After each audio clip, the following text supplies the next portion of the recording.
So welcome everyone. This is super exciting. Tonight we're really excited to feature Nicole Haldoupis and her debut novel, Tiny Ruins.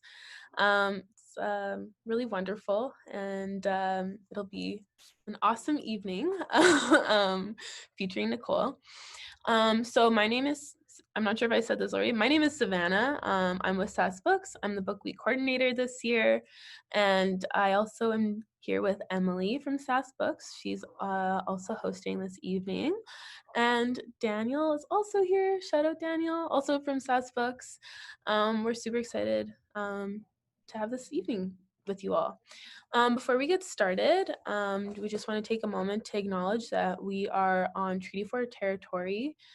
SAS Books is located on Treaty 4 territory, which sits on the homeland of the Nahiawak, Anishinaabeg, Dakota, Lakota, and Nakota peoples, as well as the homeland of the Métis Nation.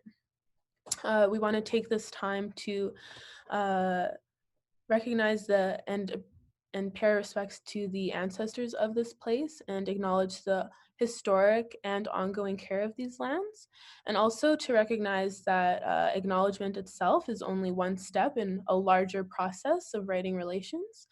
We just want to take a moment to reflect on that. We also want to thank our funders, the Department of Canadian Heritage, the Canada Book Fund, and the Canada Council for the Arts. Without their support, Book Week would not be possible. So we are very grateful for that. I'm really excited to introduce Nicole for all of you this evening.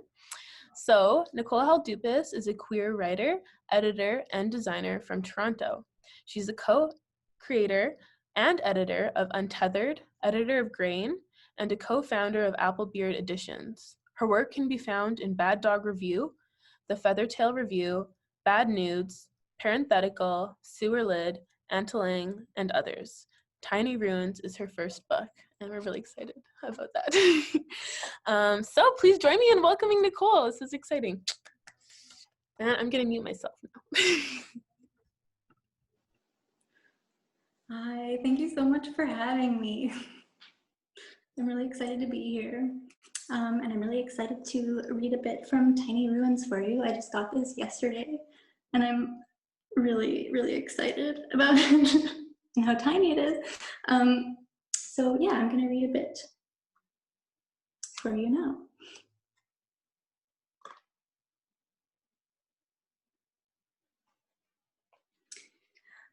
I'm gonna start with the first piece in the book. It's called Robin. A baby bird fell from,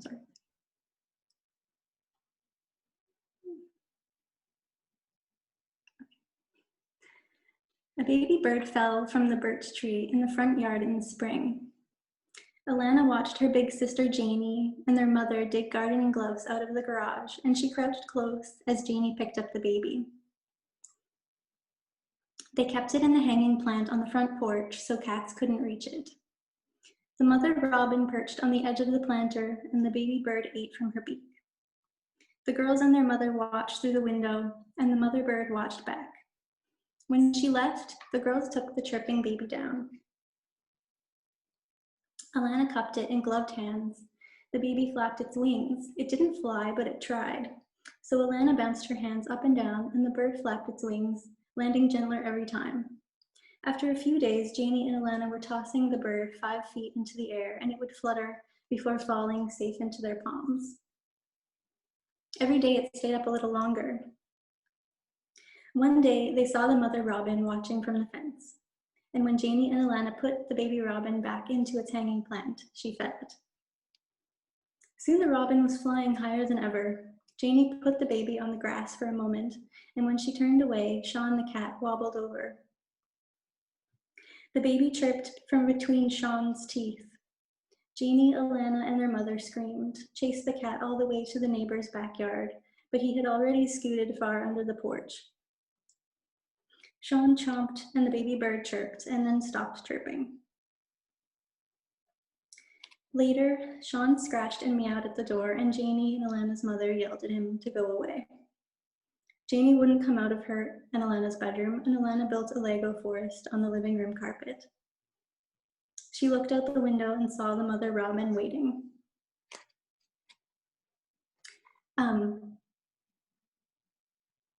So that's a sad one to start with, I guess. I also want to say thank you to Taya, who I see in the audience, for helping me with that story.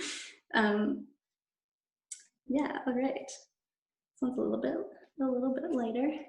So next story, it's called Tough Pants.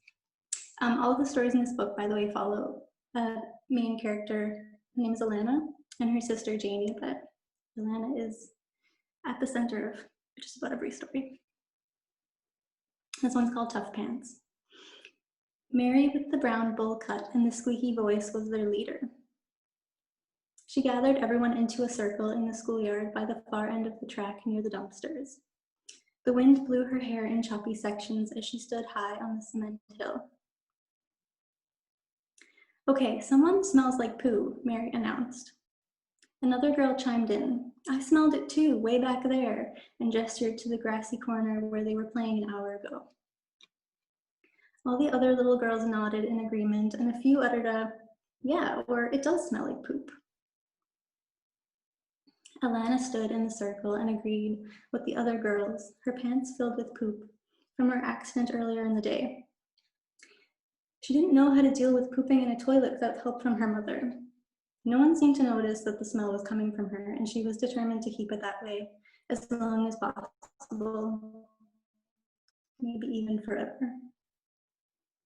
Okay, we're gonna do a vote, Mary decided. So whoever didn't poop their pants, say aye at the count of 3. 1, 2, 3. Every single little girl in the group, including Alana, chimed in with an aye in unison, loud enough to make the older kids on the jungle gym look over to see what they were doing. None of the other little girls found out who pooped their pants that day. Alana went home in the afternoon and sobbed her way to the bathroom while her mother helped her clean up. Can you guys hear me okay? Is it good? Okay, cool. Okay.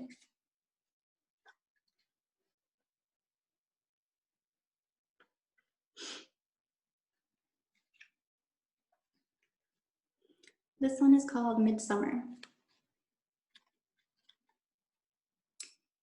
Jeannie, Alana, and their mother stayed at a cottage they rented up north for a week every summer. After dark one night, the adults took the kids into the woods. The girls followed the flashlight across the pine needle floor through trees that all looked the same. They held hands to stay close. Usually there was nothing to do at night except watch movies or play board games, since they weren't allowed outside without an adult. In the day, they could play in the stream, around the pool filled with turtles, go to the beach if their mother felt like it. Janie and Alana spent a lot of time together. They didn't know the other kids. They were too scared to talk to them. Some of the littler kids stayed near them on their walk, but the bigger kids ranged ahead. They had been there before and knew where they were going in the dark. One of the adults said to make sure to say hello when they get there. Alana said, to who? The woman shone her flashlight down to her left. A gravestone shone back.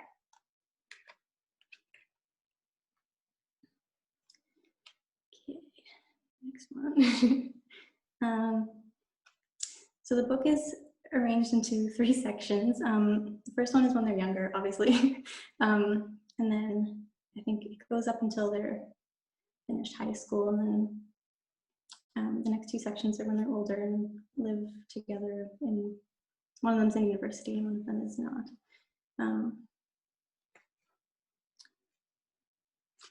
Okay, I'm gonna read this other one from the first section.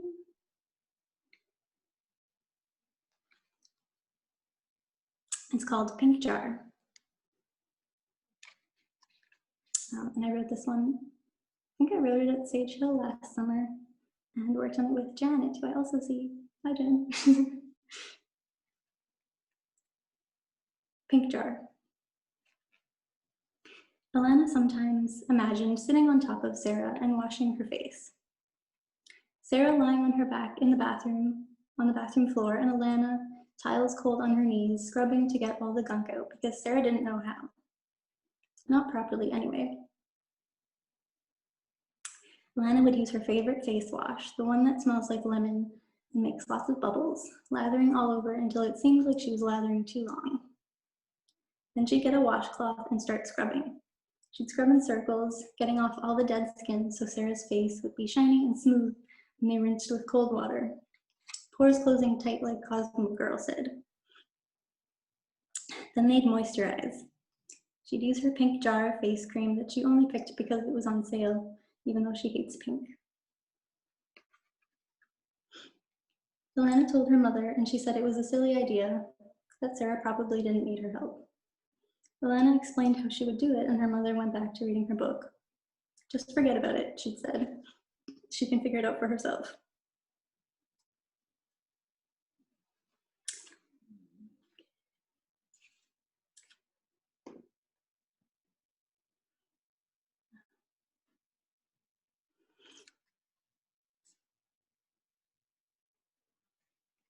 This one is called Old Songs. This is also written at Sage Hill. When they started playing them, the tunes that came out when she was 4, the ones her older cousins would listen to that made her aunt say, "Don't let the girls listen to those," Alana started thinking about asking Sarah. In the foggy gymnasium full of grades 6 to 8, a few boys and girls were slow dancing, keeping almost a foot between them, except for Rebecca and Jeremy, who nuzzled each other in front of everyone, until a teacher went and talked to them, and they stopped. Alana watched for Sarah in the dark gym, saw her talking to the other girls, tugging at Jamie's arms, trying to convince her to dance when a fast song came on. Janie was too nervous to dance, much like Alana was too nervous to move. She saw Sarah go to the bathroom. She should go now. Now was her chance, but she couldn't bring herself to walk towards the door, go through it, down the hall, into the bathroom, see Sarah standing in front of the mirror, reapplying her shiny lip gloss that she only wore at school dances. Then what? Sarah would say, "Let's go see who we can slow dance with." But it was boys she meant, so Alana would have to tell her, "I want to dance with you."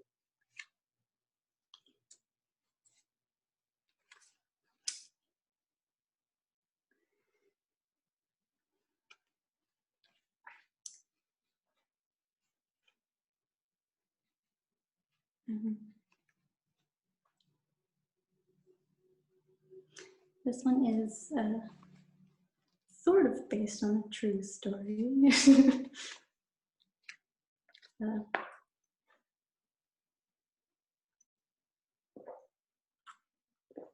Anyway, it's called Evil Eye. Alana had period cramps and a headache. "You have the malocchio," her grandmother said. "That's why your head hurts." "No, Nonna, I'm bleeding from my vagina." Her mother gave her a look. "We have to see how many little devils," her Nonna said. Alana sighed. The two women sat her on a chair, wrapped a towel around her shoulders, and clipped it in front with a clothespin. Her mother fetched a bottle of olive oil, while her Nonna filled a large mixing bowl with water and held it to rest on top of her head. Her mother poured oil into the bowl, and they both stood over her and watched. "Madonna," her Nonna said. Her mother gave a worried yet guilt-trippy gasp and threw her hand over her mouth. Her mother walked back into the kitchen to find salt, handed it to her Nonna, and took over holding the bowl. Her Nonna poured salt into her hand and threw it in the bowl to burn the evil eyes. "There, your head will feel better now," her Nonna said, as she and her mother unpinned the towel and then took the bowl and salt back to the kitchen. "Thanks, Nonna," Alana said, and walked slowly upstairs to take some Advil. I was gonna read this one too. Okay. I guess we're getting to when they're getting a bit older in high school. Yes. Yeah. It's crazy that this is a real book now. I'm still kind of getting used to like holding it and reading it a bit, but it's exciting. Thank you for listening. This story is called Naked with Sarah. Alana found a pack of gum in her bag that had probably been there for months and popped a piece into her mouth. It went from hard and minty to soft and tasteless within seconds. She hoped the mint would stand in for brushing her teeth and that with her messy bun, she'd look showered. She ran into Sarah on the subway. Sarah knew when Alana's hair was up, it meant she hadn't showered. I didn't get any homework done last night, Sarah said. Miss Evans is going to be pissed. True, I just had a bit of math. It smells like puke in here. Want to come over after school? Alana tried not to think about the dream where she was naked with Sarah and on top of her, and Sarah let her kiss her neck and suck on her earlobes, and then giggled, and then they showered separately. Sarah had never suggested she was interested in girls, neither had Alana, and Alana had no idea where the dream came from, but she wanted it to happen again. She wanted to be naked with Sarah, but she knew she probably never would, and she could never tell anyone.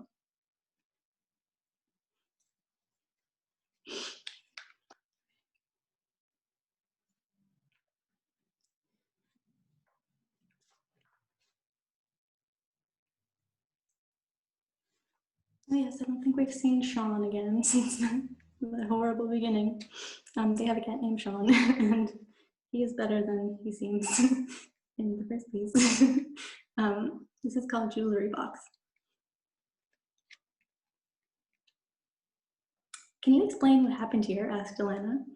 What are you talking about? Did you break my jewelry box? No, Janie stared at her phone. Who did then? It was probably Sean. Janie looked up at her sister from the couch, then returned to scrolling through her Instagram feed. Sean is sleeping and has probably been in the same spot all day. Okay, well, I don't know, Alana. It was like that when I got home. My jewelry box magically broke when you were the only person here? How do you know that? Because no one else lives here. And what about Sean? Stop trying to blame the cat. He can hardly get on the dresser. Maybe he tried and accidentally knocked it off while falling. The girls smiled at each other, the thought of Sean's jump, the attempt, the fall.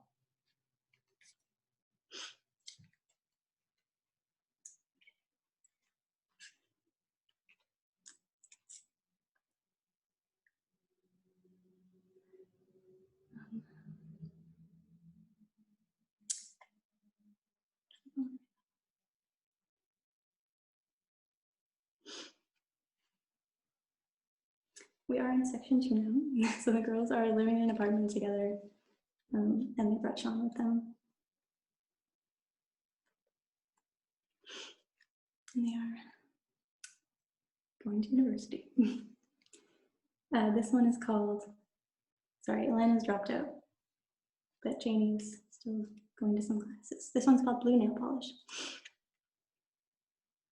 Alana sat cross-legged on her bed, dipped the brush in the nail polish bottle on her nightstand after each nail to collect enough blue for the next. The polish was old, so she'd added a few drops of nail polish remover and had shaken it up to make it smoother, less clumpy. She heard the door unlock, Janie's voice spilling into the apartment. We have a cat. Sorry, I should have mentioned that. I hope you're not allergic. Sean meowed loudly. Hi, Sean. Then a man's voice. Oh, a little, but I'll be fine. Alana knew Janie had a date tonight, some dude from one of her classes, but she had no idea she'd be bringing him here.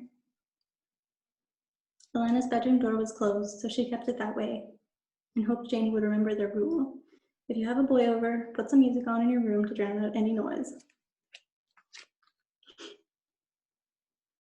Alana heard Janie and the boy make their way to Janie's bedroom, giggling and whispering, and the click of the door closing. She heard Sean scratching relentlessly to get in after Janie. I can't stop thinking about you, the boy said. Alana felt herself blush. I keep thinking of those sounds you make. Oh, Janie stammered, and then Coldplay filled the room just loud enough so Alana couldn't hear any more of their conversation. Alana thought of the girl who sat across from her in linguistics class before she dropped it. The one who bit her nails all the way through every tutorial, her green eyes like the song. Alana had been too nervous to talk to her. Her bright eyes flashed up at the TA every time they asked the class a question, and Alana always wondered if she knew the answer but was too shy to raise her hand. Alana opened her bedroom door a crack so Sean could come in. She dipped her brush in the blue, painted the next nail.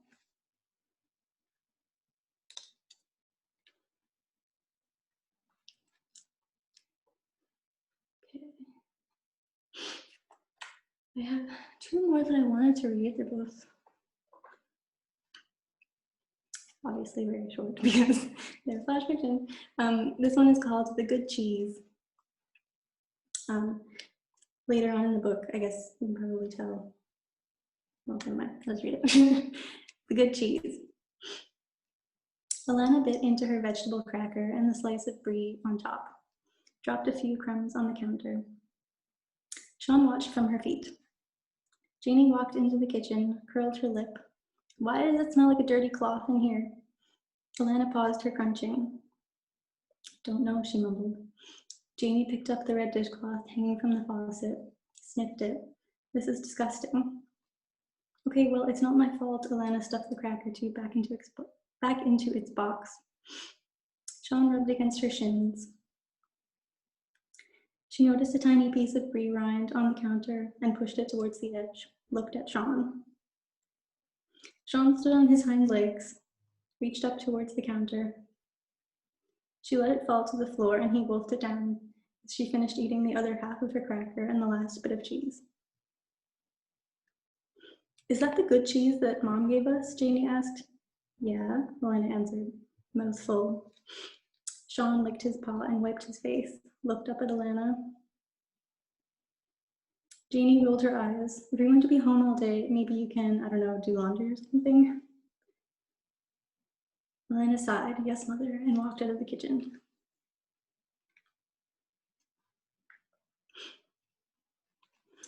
Okay, this is the last one that I'm going to read right now. This was published in Bat Dog Review, which is a very cool poetry magazine online, and it's called Flicker.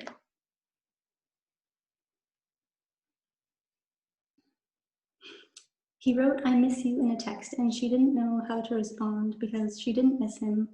So she wrote, aw, smiley face. He wrote, I love you. He wrote, people always leave. She did not want to be a blindfold over his eyes. He said, don't you believe me? I feel like you don't believe me. And she pretended her phone was dead. She didn't want to hurt him. She couldn't say the words. She thought if he hated her, it would be easier for them both. Please believe me, he said, and her screen blinked with each message. And as his blindfold slipped, please believe me became, you abandoned me, and I needed you, and I'll always remember your kindness. Thanks.